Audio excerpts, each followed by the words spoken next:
तो चिट्ठी बढ़िया सी लिखी जनक जी ने, एक सुंदर दूत, व्यवहार कुशल दूत के हाथों भेजा। अयोध्या वो खत पहुंचा, दूत ने वो चिट्ठी महाराज जी को दिया है। और महाराज दशरथ जी जब राम जी की पूरी क्रियाकलाप को, लीला को चिट्ठी में पढ़े कि जिस धनुष को 10,000 नहीं हिला पाए, मेरा राम अकेला उसको तोड़ डाला, इतना खुशी हुई, छाती चौड़ी हो रही है दशरथ जी की। बेटे के कर्म को सुन करके पिता की छाती फूल रही है। और मैं एक बात कहूं ना आपसे, इस धरती पर उसी बेटे का जन्म सफल है जिस बेटे की करतूत को सुन करके उसके पिता की छाती चौड़ी होती हो।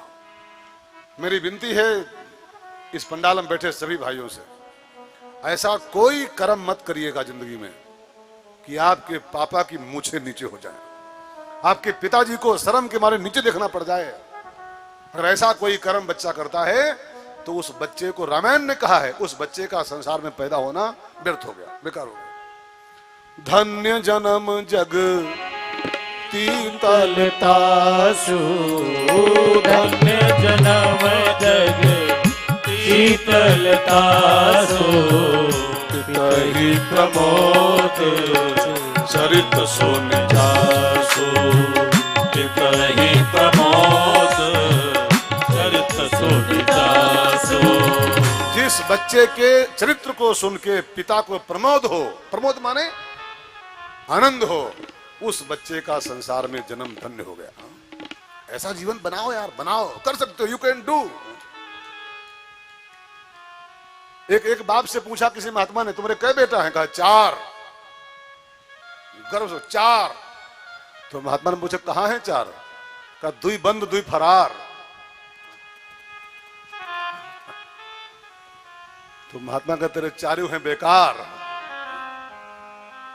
हैं 4, 2 बंद 2 फरार। ऐसे 4 से अच्छा एको न होते तो अच्छा होता। भले एक ही हो, लेकिन जिसके चरित्रों को सुन करके पिता की छाती फूल जाए, वाह बेटा वाह। तुझे सूरज कहूं या चंदा, तुझे दीप कहूं या तारा, मेरा नाम करेगा रोशन, जग में मेरा राज दुलारा। तुझे सूरज कहूं या चंदा, तुझे दीप कहूं या तारा, मेरा नाम करेगा रोशन, जग में मेरा राज दुलारा। मेरा नाम करेगा रोशन, जग में मेरा राज दुलारा। फिर बारात की तैयारी हुई। मैं शॉर्टकट कहूं तो बारात पहुंची जनकपुर धनतेरस के दिन, लिखा है वाल्मीकि रामायण में। धनतेरस माने दीपावली के 2 दिन पूर्व बारात पहुंच गई थी जनकपुर अयोध्या जी से। और शादी हुई अगहन की शुक्ल पंचमी को, ध्यान देकर सुनना। और विदाई हुई बसंत पंचमी को, माने माघ शुक्ल पंचमी को। अब जरा जोड़ो, हिसाब लगाओ। धनतेरस को बारात पहुंच गई थी, अगहन की उजेरी पंचमी में शादी हुई, और माघ में उजेरे में विदाई हुई। माने कार्तिक, अगहन, पूस, माघ, 4 महीना बारात होगी, 4 महीना। अब आजकल भोरे जाओ और सांझ को बहू लेके घर पहुंच जाओ, रात नाइट हाल्ट भी नहीं होता। नाइट हाल्ट वाला परंपरा धीरे धीरे खत्म हो रहा है। अब 10 बजे पहुंचिए, वो का भटूरा, भट्ठा खाइए, भटूरा, हाँ, भटूरा खाइए, अब भट्टी में जाइए। अब कोई लगाव ही नहीं बचा किसी को। 10 बजे पहुंचिए, बस भटूरा भट्ठा उठा खा करके अब बहू लीजिए, गेट आउट, शाम घर पहुंचो अपने। दिल में जगह नहीं है प्यारे किसी की, अब दिल में जगह नहीं बची। नहीं तो हम सबको याद है कि 3 दिन रात, 3 दिन हमने किया है कई बार। और रुको, आज ये होना है, कल ये होना है, इतना प्यार था, आज वो भात है, आज वो पूरी है, आज वो है। अब दिल में जगह नहीं, खाली बस वो खिटपिट बची है, फॉर्मेलिटी। लड़की ले जाओ, पिंड काटो, भागो अपने घर जाओ। पिंड कटे हमारा बस खा लिया, अब खाली पिंड काटना बचा है, लगाओगा नहीं बचा। 4 महीने बारात रुकी, 4 महीने। अगहन की पंचमी आई, राम जी को दिव्य दुल्हा बनाया गया, दूल्हे के रूप में राम का श्रृंगार किया गया। और जब राम जी विवाह को चले मंडप की ओर तो लिखा जिस घोड़े पर राम सवार थे वो घोड़ा ये नहीं था, ये सामान्य हार्स।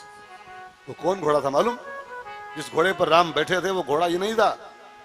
बाज बेस जन काम बनावा, कामदेव ही घोड़ा बन के आया था और काम पर सवार होकर राम विवाह करने जा रहे हैं। देखो हम आप जाते शादी करने, जब हम आप जनरल लोग, आम लोग, तो हमारे ऊपर काम सवार होता है। ध्यान देकर सुनिएगा, जब हम लोग शादी करने जाते हैं तो हमारे आपके ऊपर काम सवार होता है, और जब राम शादी करने जा रहे हैं तो राम काम पर सवार होकर जा रहे हैं। काम पर राम चढ़े बैठे हैं और काम की लगाम राम की मुट्ठी में है और काम को काबू करके राम शादी करने जा रहे हैं। वो घोड़ा नहीं है, वो कामदेव है साक्षात। भाई बहनों, मनो राम जी का संदेश है ये, ले पाओ संदेश, नहीं तो कहानी तो बटले बा, कहानी तो है ही है। ये राम कथा का संदेश है कि जो काम पर सवार हो पाता है, जो काम की लगाम थाम पाता है, उसके द्वारा जीवन में कभी कोई गलत काम नहीं होता है। ध्यान देकर सुनिएगा, रावण पर काम सवार था। रामायण में कुछ और कमी नहीं है राम रावण के बीच में। रावण पर काम सवार था तो रावण ने जिंदगी भर गंदे काम किए, जिंदगी भर। और राम जी काम पर सवार थे, काम की लगाम थामे हुए थे, तो राम के हाथों पूरी राम कथा में कभी भी कोई उल्टा पुल्टा काम नहीं हुआ।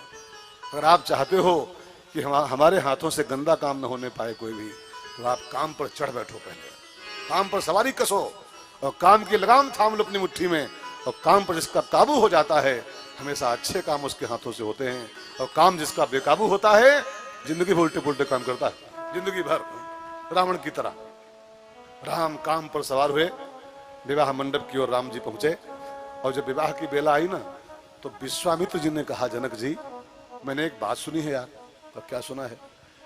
कि मैंने सुना है कि तुम्हारे 4 बिटियां हैं, तुम्हारे यहाँ 4 लड़की हैं घर में। कहा हाँ 4 तो हैं, 2 हमारे हैं, 2 हमारे भैया के हैं। जनक जी 2 भाई थे, मालूम है आपको? नहीं मालूम?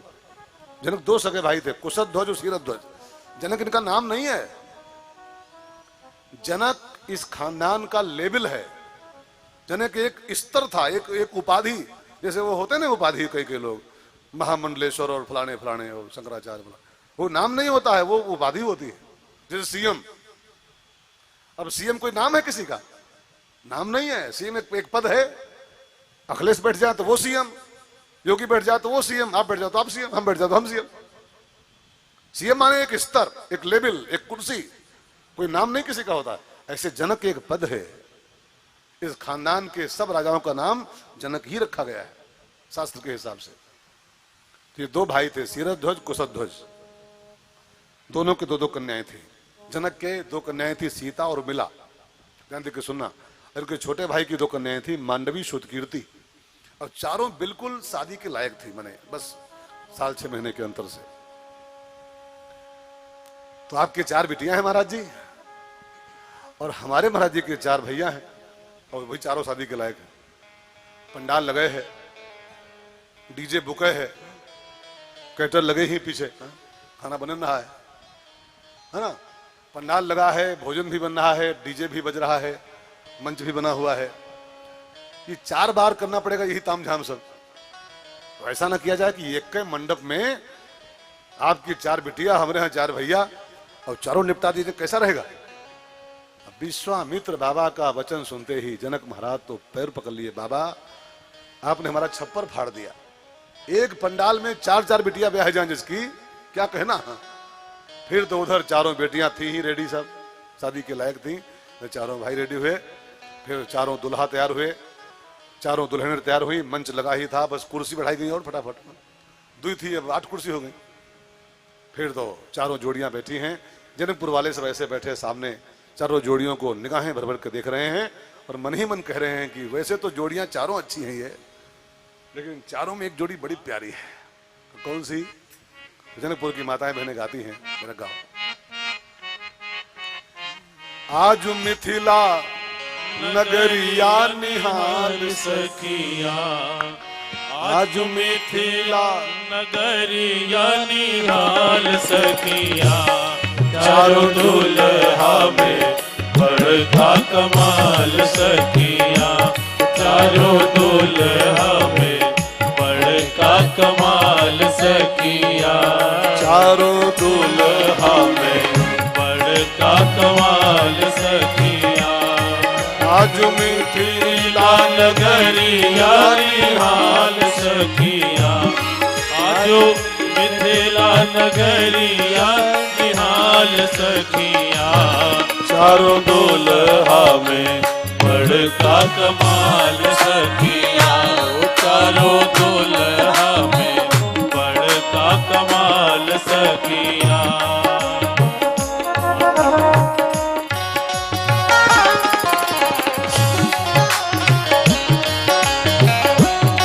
जरा ताली सेवा करते थे प्यारे।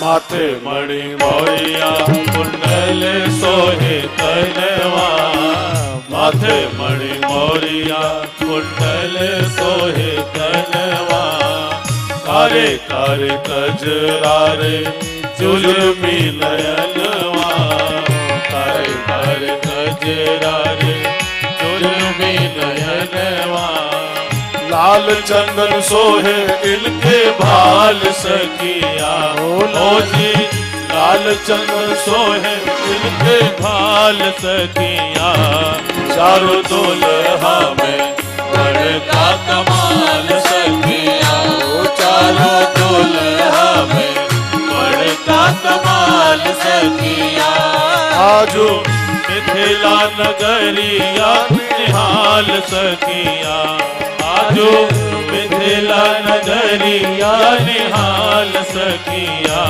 चारों दुल्हा में बड़का कमाल सखिया, चारों दुल्हा में बड़का कमाल सखिया, चारों दुल्हा में बड़का कमाल सखिया, चारों दुल्हा में बड़का कमाल सखिया। चारों जोड़ियों की गांठ बांधी गई।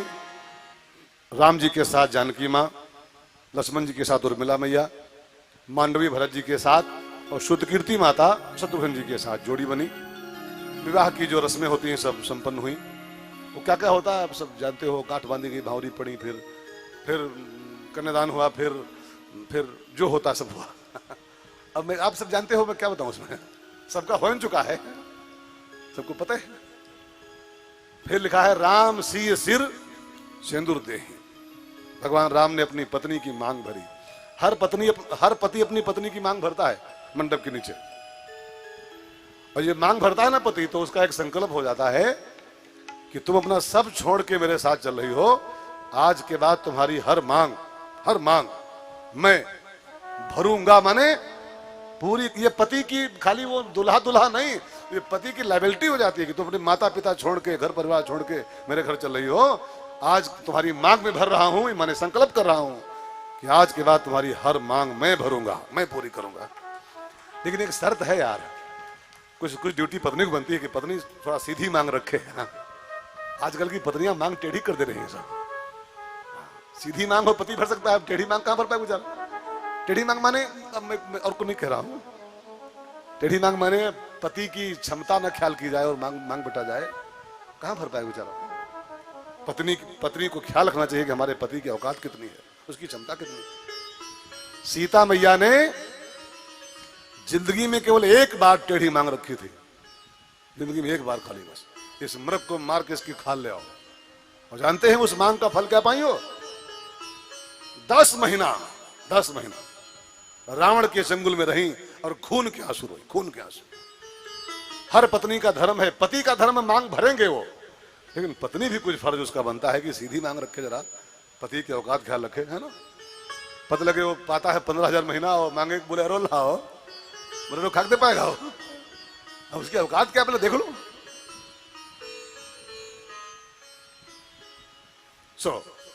राम सीय सिर सिंदूर देहि। विदाई की सब वो शादी की सब रस्में पूरी हुई। फिर एक रस्म होती है कलेवा। कलेवा इधर होता नहीं होता इधर। कलेवा में वो दूल्हा बैठते हैं, फिर ससुर जी आते हैं और कुछ मिठाई उठाई खिलाते हैं। उसमें दूल्हा कुछ मांगता है, एक परंपरा है, वो भिखारी नहीं होता है, मांगता है, ये परंपरा होती है। जनक जी आए, राम जी दूल्हा बने बैठे थे, मिठाई उठाई लाए प्लेट में एक। राम जी कलेवा का समय है, मिठाई खाना है आपको, लेकिन पहले कुछ मांग लो तब खाओ। और राम और मांगे ये संभव नहीं था। राम मांगे, दाता एक राम, भिखारी सारी दुनिया। अब जनक जी ने कहा नहीं, वो बात नहीं है, यह परंपरा है कि दूल्हा कुछ मांगता है दामाद तो कुछ मांग लो। राम जी ने कहा अगर देना ससुर जी चाहते हो तो एक वरदान दो खाली, कि हमारी अयोध्या से जितने भी लड़के कुंवारे आए हैं अनमैरिड, सबकी शादी विदाई पहले जनकपुर से होनी चाहिए। आप लड़की छाटो, हम लड़का छाटे अपने अयोध्या वाले, और सबकी ससुराल यही होनी चाहिए। यही मांगा कलेव राम जी ने। और फिर जनकपुर की समस्त लड़कियों की शादी अयोध्या के बच्चों के साथ संपन्न की गई है। जनकपुर ससुराल केवल राम जी की नहीं है भाई बहनों, अयोध्या के समस्त बच्चों ससुराल जनकपुर में ही है। फिर तो जब विवाह का काम पूरा हो गया तब भोजन का समय आया। और गोस्वामी जी, मैं कुछ बातें खास खास कह रहा हूं केवल, बस गोस्वामी जी कहते हैं जब भोजन का समय आया तो पठे जनक बुलाए बराती, बराती बुलाए। देखिए भोजन पहले कैसे होता था बरातों में, फिर सादर सबके पांव पखारे, सबके पांव धोए गए, हाथ धोए गए, हाथ धुलाए गए, पांव धोए गए। अब आज जो बारात में कोई बोल दे कि पांव धोए खाना मिलेगा, पांव धो तब खाना मिलेगा, तो 302 बारात में पक्का हो जाएगा, 302। अब आजकल लोग पांव धोना चाहते हैं, जूता मोजा पहने पहने और खड़े खड़े पांव धोएंगे, जूता कौन खोलेगा? ऐसा खिलौना हम जा रहे हैं। आजकल लोग जूता मोजा पहने पहने खड़े खड़े लेके प्लेट में खाना खाते हैं, खड़े खड़े। अब आप फैसला करो, खड़े खड़े भोजन कौन करता है? जानवर, भैंसा, बैल, घोड़ा, गाय, गधा, कुत्ता, ये सब खड़े खड़े खाते हैं। मुझे लगता है कि आज का इंसान पशुओं से होड़ लगाए हुए कि हम तुमसे कम नहीं 1%। तुम खड़े खड़े खाते हो, हम तुमसे कम है का? हम भी खड़े खड़े खाएंगे। घोड़ों, गधों, कुत्तों, हम तुमसे कम नहीं जरा भी हैं। तुम खड़े खड़े स्टैंडिंग, हम भी खड़े खड़े स्टैंडिंग खाना खाएंगे। अरे यार, इंसान पशुओं की तुलना करेगा क्या? इंसान का नियम होता है हाथ पांव धो, बैठ के भोजन करो कायदे से। ये परंपरा हमारे यहाँ थी खाने की। सादर सबके पांव पखारे, जथा जोग पीढ़न बैठारे, पीढ़ों पर सबको बैठाया गया, सबके आगे पत्तल पड़े। और जानते हैं पत्तलों में क्या परोसा गया? थोड़ा बेटा को कम करो। क्या पत्तल में परोसा गया? भटूरा, छोला, कचौड़ी, पूड़ी नहीं, सूप, ओदन, सुरभि, सरप। ध्यान देकर सुनना विषय को। सूप माने दाल, ओदन माने भात, और गाय का घी, ये परोसा गया। दाल भात ऐसा भोजन होता है कि उसको सानना पड़ता है, मिलाना पड़ता है। और पूड़ी कचौड़ी तोड़नी पड़ती है, पहले तोड़नी पड़ती है, तब खाया जाता है। अब 2 दिल मिलने वाले हैं, बर कन्या मिलने वाले हैं, ऐसा भोजन कराया जाए जिसको साना जाए। और जब मिला मिला के लोग खाएंगे तो उनकी आत्मा से दुआ निकलेगी, जैसे दाल भात मिल रहा है ऐसे तुम दोनों मिलके रहो, हमेशा जुड़ के रहो ना। लेकिन पहले शुरू तोड़ाई है, पूरी तोड़ो, कचौड़ी तोड़ो, भटूरा तोड़ो, और तोड़ तोड़ के अगर पहले ही खाना खिलाया जाएगा तो 1 महीना नहीं बीतेगा, तलाक का फार्म आ जाता है। आजकल यही हो रहा है, 1 महीना नहीं बीता, तलाक का फार्म लाओ। क्या होता है? क्या होता है? उसको क्या बोलते? सुसाइड? सुसाइड नहीं है, क्या बोलते हैं? नहीं, सुसाइड है यारों का कहा जाए। क्या बोलते हैं? अरे वाह बेटा वाह, यार ये भी काबिल लोग हैं। नहीं तो हमको लगा खाली सामने वाले। जब तुड़ाई शुरू में ही कर दोगे तो कहां जोड़ी चल पाएगी? तो दाल भात, गाय का घी, सान सान लोग खा रहे हैं, और फिर दुआएं निकल रही अंदर से, बेटा जैसे हम लोग ये सान रहे हैं, मिला मिला खा रहे हैं। आप सीता और राम, लक्ष्मण, उर्मिला खूब ऐसे सन के रहो, मिल के रहो आपस में। फिर भोजन जब पूरा हुआ, विदाई की बेला आई, मैंने आपसे बस अंत में बात कह दूं, थोड़ी सी बात। एक दिन और कहा था, हिंदुस्तान की परंपरा थी बहनों भाइयों कि जब हिंदुस्तान की माताएं अपनी बेटी को विदा करती थी तो विदाई के पहले भारत की माताएं अपनी बेटियों को बड़ी अच्छी शिक्षाएं देके तब रवाना करती थी। बहू का फर्ज क्या होता है, बहू का धर्म क्या होता है, सीख लो तब जाओ। तो माता सुनैना अपनी चारों लाडली बेटियों को गोदी में लिए बैठी है, अब विदाई के पहले क्या बढ़िया सिखावन दे रही है। जरा भारत की माताएं सीखें। मैं तो पहले भी कह चुका हूं, फिर कह दूं, भारत की हर माँ का धर्म बनता है कि बेटी को अपनी बाकी सब सिखाओ, पढ़ाओ, बीटेक कराओ, एमटेक कराओ, एमबीबीएस कराओ, लेकिन ये जरूर सिखाओ, ये जरूर, जो भारतीय परंपरा कह रही है। माता सुनैना सिखा रही अपनी बेटियों को, क्या बढ़िया शिक्षा है, जरा गाओ। सासु ससुर गुरु सेवा करे, सास ससुर गुरु सेवा करे हो, पति रुख लखिया यसु अनुसर हो, पति रुख लखिया यसु अनुसर हो। यहाँ देखो क्या क्या आदेश है। पति को नंबर 3 पर रखा गया है, पति रुख बाद में, पहले सास ससुर अपने बड़ों की सेवा करना, तब पति का नंबर आता है। इसका मतलब क्या है कि पति अगर परमेश्वर है, ध्यान देकर सुनिएगा, अगर नारी का परमात्मा पति है तो उस परमात्मा का परमात्मा कौन है? माता पिता उसके, मातृ देवो भव, पितृ देवो भव। अगर किसी स्त्री का भगवान उसका पति है तो उसके भगवान के भगवान है उसके माता पिता, माने ससुर और सास। प्रत्येक बहू का धर्म होता है अपने भगवान की तो सेवा जरूर करो, जरूर करो, लेकिन आपके जो भगवान के भगवान हैं, दादा भगवान, हाँ दादा भगवान, वो बहुत दिन नहीं है, साल 2 साल हैं, बस 2-4 साल और हैं, खूब सेवा करनी चाहिए। जरा सोचो कि आपके पति को जो 26 साल का मुस्टंडा है, 28 साल का, वो मुस्टंडा नहीं था, लगता भले कि हमारे पति 6 फुटी हैं, 6 फुट 1 इंची हैं, लेकिन जरा सोचो 1 मिनट के लिए कि 6 फुटी कहां से आया है, वो कहां से आया है? वो 6 इंची था, 6 इंची चड्ढी में सूसू करता था, उसको पाल पाल के और उसको 6 फुट 2 इंच का बनाया कौन है? कौन बनाया है? ससुर और सास। कितना एहसान है कि पाल पोस के बड़ा किया और 6 फुटी मुस्टंडा एक स्त्री के हवाले ले संभाल अपना पति है। एहसान मानना चाहिए प्रत्येक स्त्री को कि हमारे ससुर सास ने हमारे पति को, हमारे भगवान को पाला पोसा है, हमारे भगवान के भगवान है ये दोनों प्राणी।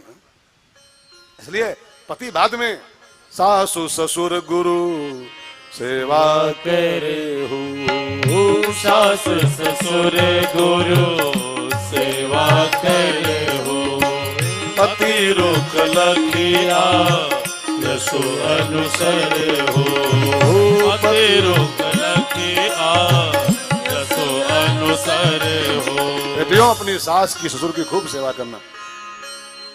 अब आजकल की मम्मियां सिखाती हैं, बेटा मोबाइल दे दिया है, तेरी पर्स में रखा है, रिचार्ज भी करवा दिया है, अगर तुमने बूढ़ऊ या बूढ़ा कोई कुंड पुण्य करें, खाली मिस कॉल मारना एक, तेरे पापा पहुंचेंगे लेके 6 फैरा 6 राउंडर, और उस घर की ईंट सीट खोद डालेंगे।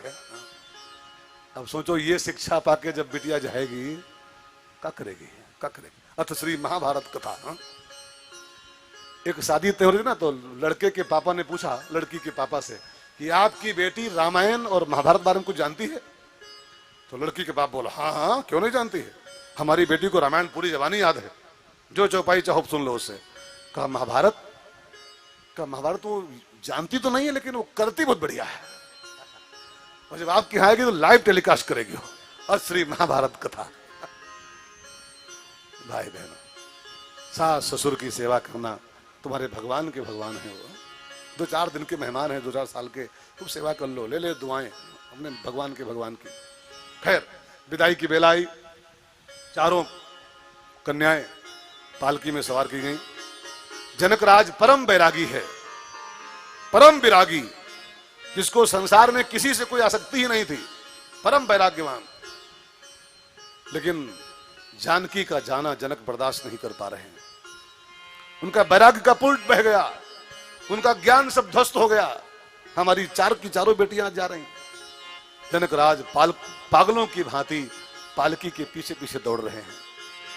कभी पांव पकड़ लें पालकी का पावा, कभी पर्दा पकड़ लें। कहारों, हमारी बेटी को लेके कहां जा रहे हो? इसके बिना हम कैसे जी पाएंगे? हमारी प्राण है ये, इसके बिना हम नहीं जी सकते हैं। सीता मैया जब पर्दा उठा के देखी पालकी का और देखती है कि हमारे बाबूजी पीछे पीछे दौड़ रहे हैं पालकियों के, तो कहारों से जानकी माँ ने कहा, बेटा भैया जरा पालकी उतार दो, मेरे पापा बहुत दुखी हो रहे हैं, मैं समझा के आती हूँ। जानकी मैया पालकी से उतरी है, अपनी मम्मी के पास आई सुनैना मैया की, माँ पापा जी का ख्याल रखना, तो ऐसा ना हो कि मेरे जाने के बाद ये भूखे बैठे रहे। ध्यान देना भाई बहनों, जब बेटी मायका छोड़ती है ना, मायका, तो मायका छोड़ते समय उसको सबसे अधिक चिंता अगर किसी शख्स की होती है तो अपने बाबूजी की होती, पापा जी की। बार बार बोलेगी, माँ पापा का ख्याल रखना, भाई से गले, ब्रदर मेरे पापा को परेशान न करना। और कोई मैके से पहुंच जाए ससुराल बिटिया की पहली बार, तो सबसे पहला अगर हाल चाल पूछती है वो उस आने वाले अतिथि से, तो हमारे पापा कैसे हैं? मम्मी मम्मी सब बाद में पूछती, पापा और बेटी का गजब का रिश्ता होता है, गजब का रिश्ता। बेटी पापा का प्राण होती है। मैं एक पापा की डायरी पढ़ रहा था, एक पापा के मरने के बाद उसने लिखा था उसमें कि मेरा बेटा मेरा कब तक, ध्यान देके सुनिएगा, एक पापा की दर्द, मेरा बेटा मेरा कब तक, जब तक बहू ना आए तब तक। बहू आई, गोलू गए, गोलू गए। मेरा बेटा मेरा कब तक, जब तक बीवी ना पाए तब तक। लेकिन मेरी बेटी मेरी कब तक, जब तक मेरे देह में प्राण है तब तक, तब तक। बेटी मरते दम तक बाप के साथ होती है, और बेटा खाली बहू के मिलने तक बाप के साथ होता है। बहू पाया और बेटा निकला, सब नहीं लेकिन लगभग। फिर तो चारों विदाई बेटियों की हुई, बारात पहुंची अयोध्या, तीनों माताओं ने स्वागत किया, आरती उतारी चारों जोड़ियों की और गृह प्रवेश कराया। विश्वामित्र जी ज्यों जानकी जी को गृह प्रवेश करा पाए, दशरथ जी से कहा, अच्छा महाराज चलता हूं मैं, मेरी विदाई होनी चाहिए। देखो विश्वामित्र गुरु है, भक्ति भगवान को मिला दे, भक्त भगवान को, और गुरु वहां से चुपचाप निकल ले। गुरु का रोल वहीं तक होता है कि सीता और राम का मिलन हो जाए, बस गुरु का रोल खत्म। आजकल गुरु बीच में टांग अड़ाए बैठे हैं। गुरु का रोल होता है सीता और राम को मिलवाओ और चुपचाप विदाई लो, निकलो यहां से, रोल खत्म हो गया आपका। और गुरु अगर भक्त भगवान के बीच में बाधा बन रहा है तो गुरु डिस्टर्ब कर रहा है, वो गुरु त्याज्य है शास्त्रों के हिसाब से। भगवान बुद्ध का मैं एक ग्रंथ पढ़ रहा था, भगवान बुद्ध का, बुद्ध माने गुरु। उन्होंने अपने शिष्यों से कहा, एक किताब में पढ़ रहा था कि बेटा अगर तुम्हारे और उसके बीच में मैं आ जाऊं, मैंने खुद बुद्ध बोले हैं कि तुम्हारे उसके बीच में अगर मैं भी आ रहा हूं तो मुझको गोली मार के शूट कर दो, गोली मार दो मुझको। गुरु माने भक्त भगवान को मिलाया और अपने काम में आगे बढ़े हो, दूसरा कोई ढूंढे। विश्वामित्र विदा लिए हैं और फिर दशरथ जी ने शाम के समय तीनों रानियों से कहा, बधू लड़किनी पर घर आई, राखे हो पलक नयन की नाई। ये जो बहुएं आई हैं चार, बहू नहीं है, ये हमारी चार बिटियां हैं, इनको ऐसे रखो जैसे जैसे ये पल के आंखों की रखवाली करते, ऐसे इनकी सिकोटी करनी आपको है, चारों तीनों माताओं को, तीनों सासुओं को। भाई बहनों, अगर ये चौपाई हर घर में उतर आए कि हमारी जो बहू है हमारी बिटिया है, वो हमारी बेटी है, बधू लड़की नहीं, एक एक घर में राज आ सकता है। लेकिन क्या हाल है समाज का, आप देख रहे हो। बहू बेटी में कितना डिफरेंस है समाज में। बिटिया अगर 6 रोटी खाए ना, 6 रोटी बिटिया, तो मम्मी बोलती है हमारी बिटिया तो कुछ खाते नहीं है, सूंघती है खाली, सूंघती है। और जब बहू 4 रोटी खाली खाए ले, 4 रोटी, बुढ़िया बोलती है कहां से भूखमरी आ गई, 4 रोटी खाती है। बहू बेटी में कितना अंतर किया जा रहा है। अरे जो आपकी बहू है वो किसी की बिटिया है यार, और मत भूलना जो किसी की बिटिया है आपकी बहू बन के आई है, तो जो आपकी बिटिया है वो कल किसी की बहू बन के जाएगी। तो जो बिहेव आप दूसरों की बिटिया के साथ करोगे ना, बिल्कुल कर्म प्रधान विश्व करे राखा, और जो जस कराए, अगर आपने किसी की बिटिया परेशान किया तो आपकी बिटिया भी सुखी जीवन जी नहीं पाएगी। ये रामायण का सिद्धांत है। इसलिए जिसकी बिटिया घर में लाओ ना, उसको मान के लाओ कि जैसे पल के आंखों की रक्षा करती हैं, ऐसी इनकी सिक्योरिटी करना हमको। एक बात मैं आपसे कहूं, आखिरी बात बस इस प्रसंग की, आखिरी मोमेंट चल रहा है। बहू को इतना प्यार दो कि बहू अपने मैके वालों का मोबाइल नंबर भूल जाए। अगर बहू को अपने पापा का, मम्मी का नंबर याद है जबानी, इसका मतलब है कि बहू को जो मिलना चाहिए वो आप ठीक से दे नहीं पा रहे। मम्मी को हफ्ते 2 हफ्ते बाद फोन करे बहू, 2 हफ्ते बाद, तब मानना कि आपने अपनी बहू को बेटी वाला प्यार दिया है। और जो रोज शाम मम्मी मम्मी, जान लो कि आप अपने फर्ज से पीछे हट रहे हो। मैके की कभी ना याद आए, ससुराल में इतना प्यार मिले, बाबुल की दुआएं लेती जा, तुझको सुखी सा। मैके की याद ही आ गई तो इसका मतलब क्या है, ससुराल में उसको भरपूर प्यार नहीं मिल रहा है।